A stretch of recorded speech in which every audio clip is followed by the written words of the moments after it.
death be something everyone has to fear?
Can you teach me to draw something easy like a cute puppy?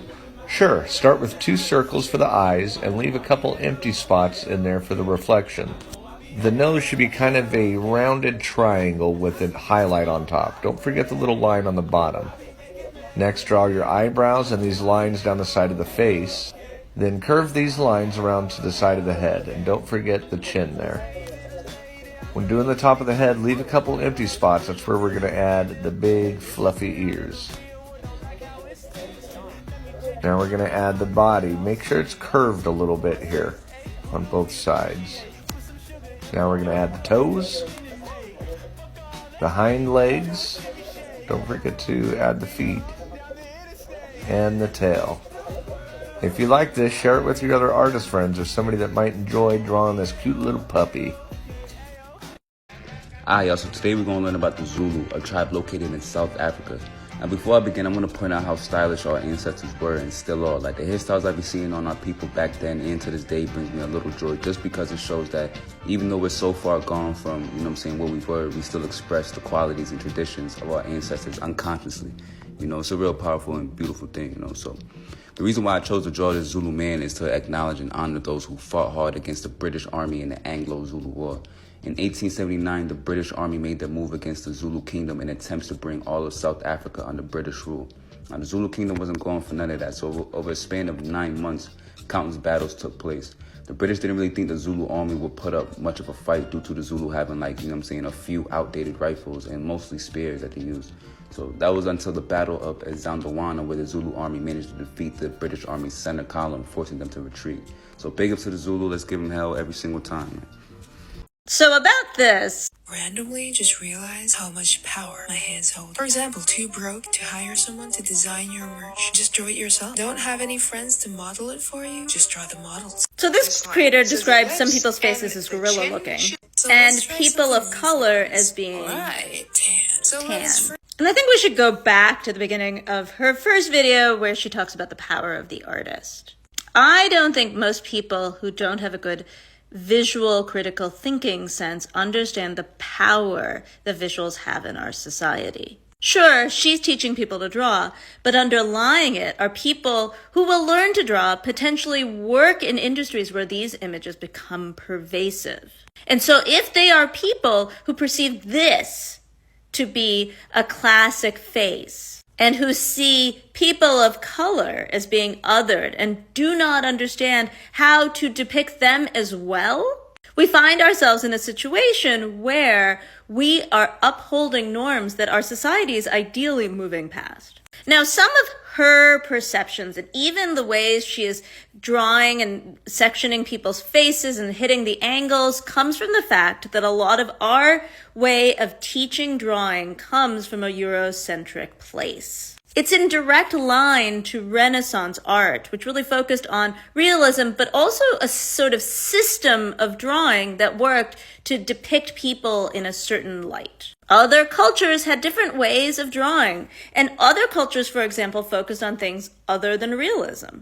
And it is worth noting, our studies of drawing are sort of also tied to all of our other Enlightenment ideals of how you understand the world, much of which is through a Eurocentric lens. But in America, this is no longer the singular classic face. In fact, globally, we are much closer to each other intellectually, and therefore there is no singular classic face. And with power comes responsibility. And so for artists, rather than just drawing what you know, if you actually want to be an artist who communicates with a broad swath of people, you need to look and study from a broad swath of people, draw a broad swath of faces, and hold back the racism.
me.